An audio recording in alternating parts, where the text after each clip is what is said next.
mañanera de Ángel dominical, domingo 19 de diciembre del año 2021.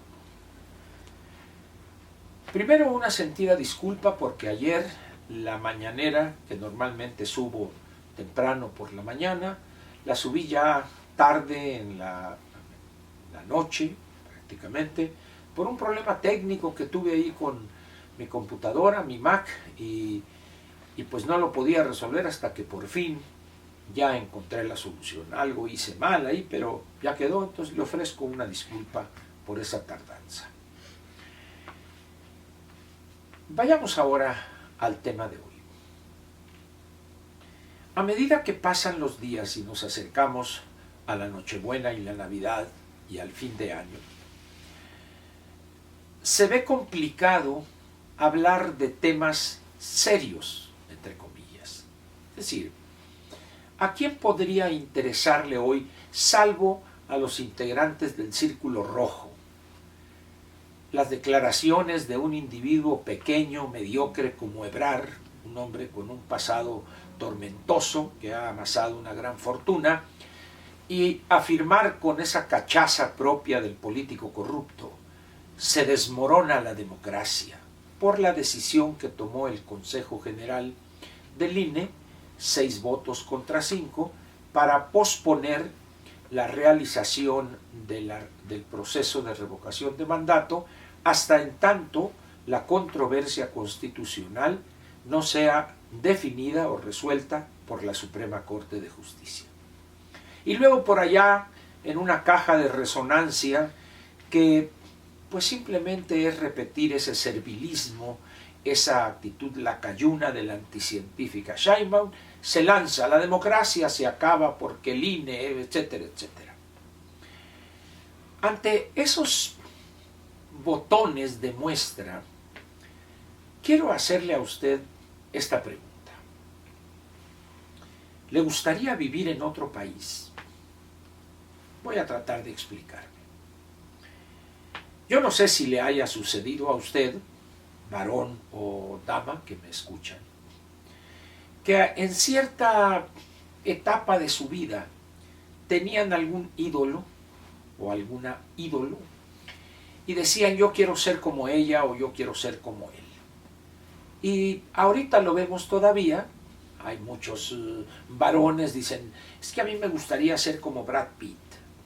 Y las damas, pues me gustaría ser como fulana o mengana. Incluso hay casos de personas que rayan en la locura, en la insania, que pagan cirujanos plásticos para que los dejen casi iguales a sus ídolos. Ahí opera un elemento muy curioso. La inmensa mayoría, por no decir la aplastante mayoría de esos aspirantes a ser como las personas que idolatran, normalmente se reduce esta aspiración a lo físico. Quieren ser guapos, quieren estar bien calotes, quieren un cuerpo acá, como dirían en Francia del Sur, mamados. Y las damas pues quisieran tener unos senos así, unos glúteos de esta manera, etcétera, etcétera. Pero normalmente no se dan casos de personas que digan: yo quisiera ser como, no sé, a ver, un economista famoso ahorita, al margen de sus posiciones político-ideológicas, en teoría económica. Yo quisiera ser como Paul Krugman. Y por allá alguien: a mí me habría gustado ser como Milton Friedman, etcétera, etcétera.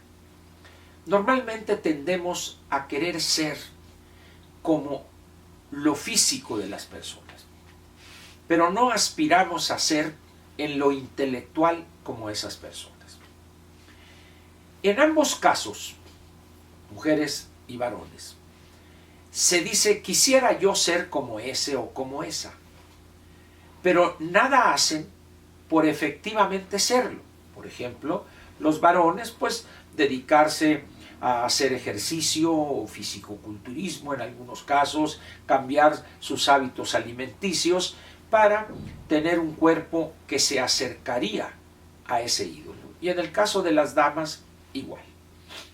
Es decir, queremos ser como aquellos, sea en lo físico o sea en lo intelectual en algunos casos, pero nada hacemos por lograr ese objetivo. Ustedes me dirán, bueno, Ángel, ¿qué tiene que ver esto con la situación de México hoy? Mucho. Si usted platica con alguien sobre la situación, sea afín o sea opuesto a sus posiciones, se va a decir lo mismo. Yo quisiera que el bulto se fuera, que este es un esto, es un el otro, y lo llenan de epítetos y vamos. Y luego el otro, yo quisiera que López el bulto durara toda la vida para que cambiara el país. Pero en ambos casos, al igual que aquellos no quieren levantar un peso mínimo para empezar a fortalecer los músculos, aquí tampoco el ciudadano hace algo, lo más mínimo, si se pudiera utilizar esa expresión, lo mínimo, por lograr uno que se vaya López y el otro porque se quede indefinidamente. Dicho de otra manera, hablamos, soltamos ahí los rollos, insultos, ofensas o críticas fundamentadas, pero nada más. Y la inmensa mayoría de los ciudadanos, de esos 92 millones de mexicanos inscritos en la lista nominal, así son. Nada hacen, no les interesa y ellos siguen su vida dentro de las penurias que pueden tener algunos o dentro de los excesos en riquezas ofensivas de los otros. Pero en relación con el cambio político, vamos a decirlo, nadie quiere hacer algo. ¿Cuáles serían las consecuencias de una conducta así?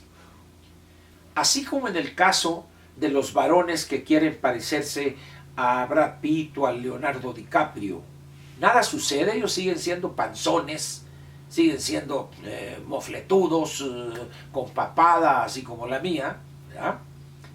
Y ahí se quedan. Y las damas igual. Les faltan glúteos o les sobran senos o a la inversa, etcétera, etcétera. Así en lo político.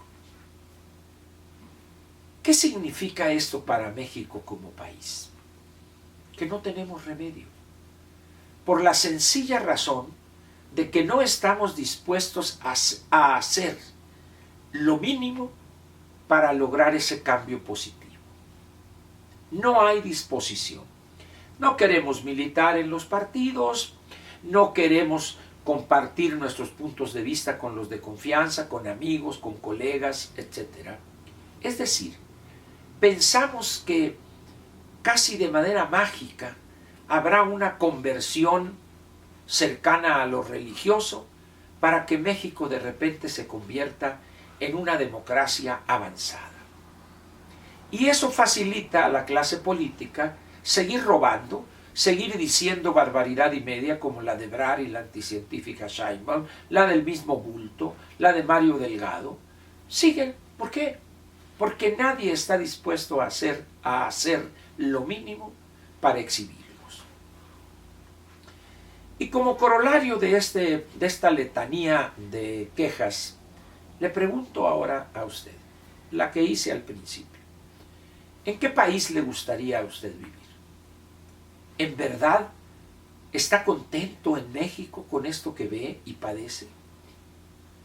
¿No siente, para aquellas personas que hayan viajado a algún país X, sea en Europa, en América del Norte, Canadá, Estados Unidos, o quizá a Japón, a Corea, a Taiwán, Singapur, que es una isla, una nación-estado, ahí un pedacito?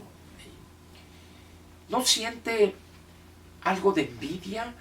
¿No siente ¿por qué no podemos tener esto nosotros? Y si sintiere esa especie de envidia de la buena, como suele decirse coloquialmente, ¿por qué no está dispuesto a hacer lo mínimo que hicieron en cada uno de esos países hace muchos años? En algunos hace siglos, en otros hace 60, 70, 80 años. ¿Por qué no cuando llega a México y ve este desastre desde que llega a migración en el aeropuerto de la Ciudad de México? ¿Por qué no hace algo? ¿Le gusta en realidad entonces ser así? ¿Le gusta ser panzón? ¿Le gusta ser mofletudo? ¿Le gusta ser gordo, como dicen?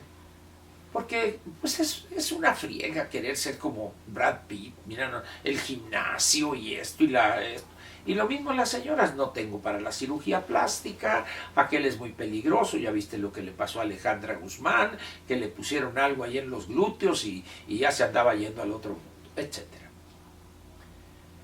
En esas condiciones, pues, yo creo que valdría la pena ser realistas y decirnos: este país es así. Este país es así porque queremos que sea así. Y esto es válido para los grandes multimillonarios, los del consejo empresarial que rodean al bulto, los que salen y dicen vamos a cooperar, y por dentro dicen está loco este, ¿qué voy a cooperar con él? Espero que se vaya. Y luego los funcionarios, pues yo mejor no hablo porque si no me quitan la chamba. Y así, de tal manera que al llegar al estamento más bajo, pues no, yo no me interesa, yo aquí lo que quiero es tener un trabajo, un ingreso para darle de comer a mis hijos. Es decir, todos, en mayor o menor medida, desde el más humilde hasta el más encumbrado multimillonario en México, quieren que este país siga así. ¿Por qué? No lo sé. Como decía mi mamá, es que esos son hijos de la mala vida. Ven cómo están las cosas y siguen haciendo lo mismo. Y eso me lo decía cuando yo hacía travesuras. Es hijo de la mala vida. No, no era hijo de la mala vida, simplemente era muy travieso. Pero en términos de ciudadanía, la calidad de la nuestra es pésima. Y no encuentro otro que hace el superlativo. ¿Es mala? No, es pésima la calidad de nuestra ciudadanía. Por eso, yo le dejo esa pregunta. ¿En qué país le gustaría vivir? O que los suyos, si son jóvenes ahorita que están terminando la prepa o la universidad, vivieran y se construyeran un mejor futuro. Y la segunda pregunta, ¿estaría usted dispuesto a apoyarlos para que concretaran ese sueño? Muchas gracias y lo espero mañana lunes, donde vamos a comenzar otra semana. Muchas gracias.